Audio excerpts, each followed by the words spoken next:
A Toronto man is accused of 4 separate murders and more than 50 firearm offenses. Weather warnings have been issued for the GTA as high winds and heavy rain are expected to move in.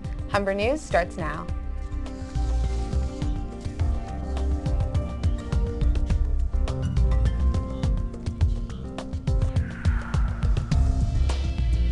Hello, it's Wednesday, October 19th. Welcome to Humber News, coming to you from the Broadcast Center here at the North Campus. I'm Brada Taylor. Thanks for joining us. And I'm Reem Jazar. Ahead on our show, we have all your news and entertainment highlights, as well as your 5-day weather forecast. But first, Rada has our top story. Toronto police have arrested and charged a man with 4 murders stemming back to June 2010. Details about Project Summit were revealed today at a news conference held at police headquarters, and Matt Leroux was there. Today at Toronto Police Headquarters, emotional family members gathered to learn of an arrest in the murders of their loved ones. Detective Sergeant Hank Insigna of the Homicide Squad made the announcement. Today, Wednesday, October 19th, 2011, 27-year-old Mark Garfield Moore was arrested and charged with 54 firearms-related offenses, including 4 counts of first-degree murder.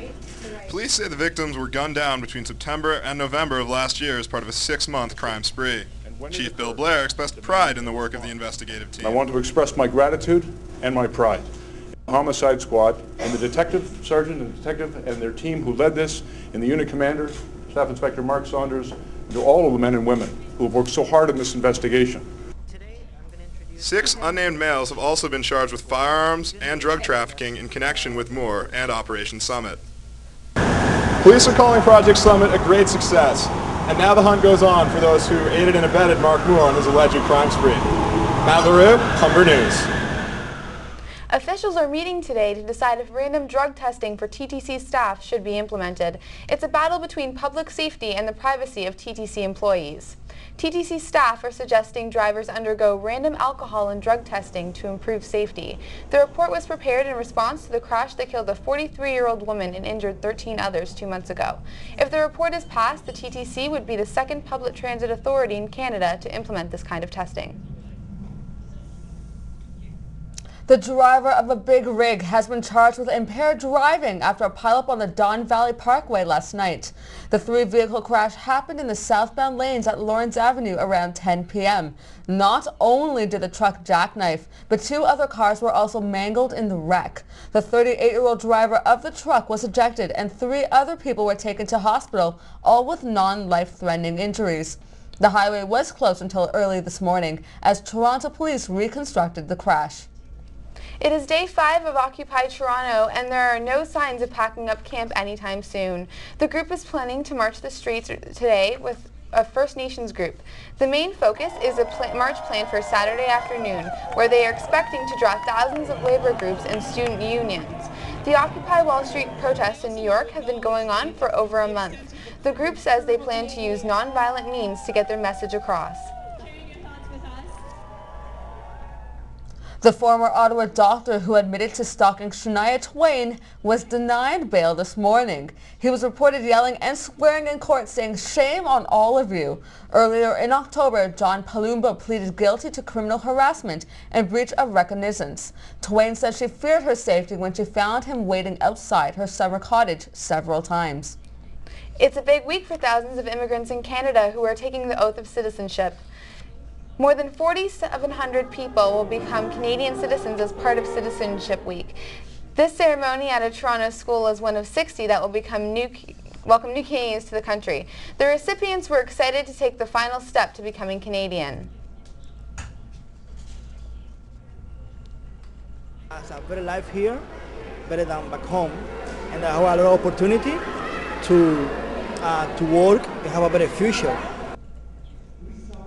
Former Governor General Adrienne Clarkson recalled her experience immigrating from China when she addressed the crowd.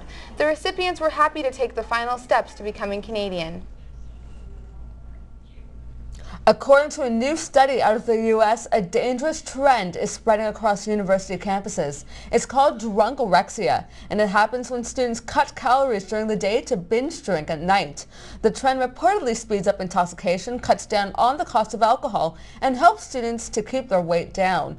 The study says women are 3 times more likely to suffer the disorder than men.